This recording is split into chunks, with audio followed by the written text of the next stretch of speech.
கர்த்தருக்கு பிரியமானவர்களே, இந்த 11வது மாதத்தில் ஆண்டவர் என்ன வார்த்தையை என்னோடு பேச போகிறார், என்ன காரியத்தை என் வாழ்க்கையில் செய்ய போகிறார் என்று அங்கலாய்ப்போடு இருக்கிறீர்களோ, இன்றைக்கும் ஆண்டவர் உங்களோடு கூட பேசவிருக்கிற வார்த்தை என்ன தெரியுமா?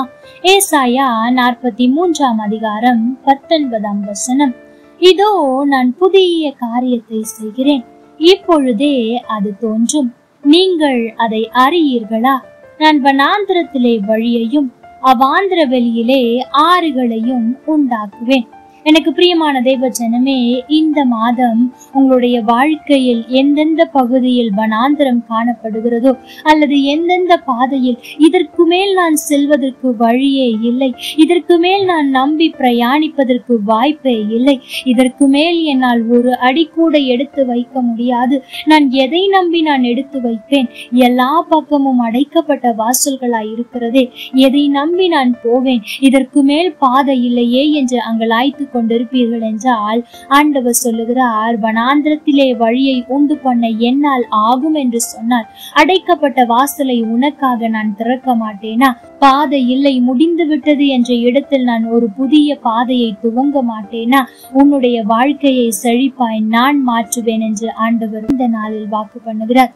எனக்கு பிரியமான தேவச்சனமே, உங்களுடைய வாழ்க்கையில் கடந்த 10 மாதங்கள் சோர்வையும் பலவீனத்தையும் நம்பிக்கையற்ற காரியங்களையும் தோல்விகளையும் மட்டும் பார்த்து பார்த்து சோர்ந்து போன நிலைமையில் என் வாழ்க்கையை வனாந்திரம் ஆகிவிட்டது என்று அங்கலாய்த்து கொண்டிருக்கிறீர்களோ, அது மாத்திரம் அல்ல, அன்றைக்கு வனாந்திரத்தில் அலைந்து திரிந்த ஆகாரை கண்ட தேவன் என்னை காண மாட்டாரா? அவளுக்கு காண்கிற தேவனாய் வெளிப்பட்டாரே. இந்த 10 மாதமாய் நானும் தான் வனாந்திரத்தில் அலைந்து கொண்டிருக்கிறேன், என்னை அவர் கண்ணோக்கி பார்க்க மாட்டாரா?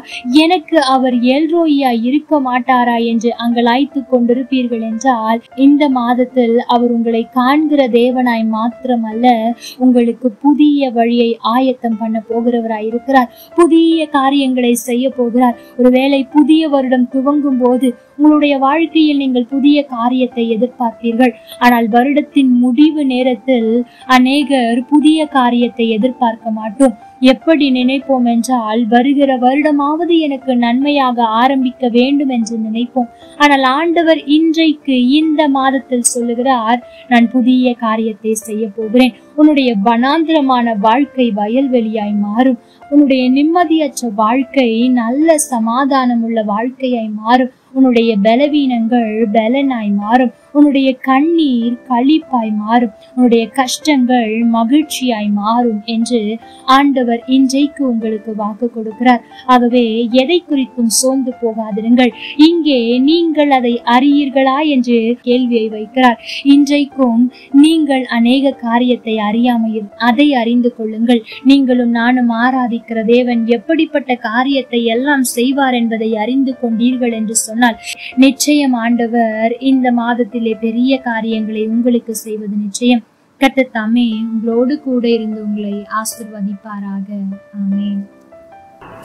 லைக் பண்ணுங்க, ஷேர் பண்ணுங்க, கமெண்ட் பண்ணுங்க.